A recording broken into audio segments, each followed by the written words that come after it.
Hey guys, welcome to the Browse Connection. Today we have a 2023 Hyundai Elantra. I'm going to show you how to reset the oil light for this vehicle. Let's go ahead and put it in the on position. Press the start stop button twice. Now we're going to go ahead and move over here to the right on the screen. Tap on the screen and swipe to the right. Click on setup.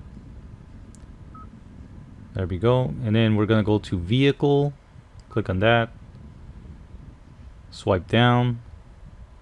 And we're looking for convenience.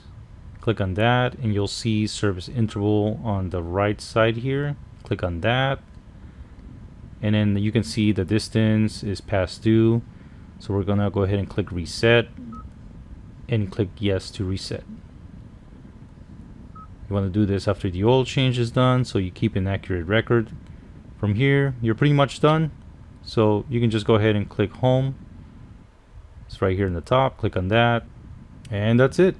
Alright guys, thanks for watching. Hopefully you enjoyed the video. Give it a thumbs up if you did. Subscribe. Catch you next time. Take care.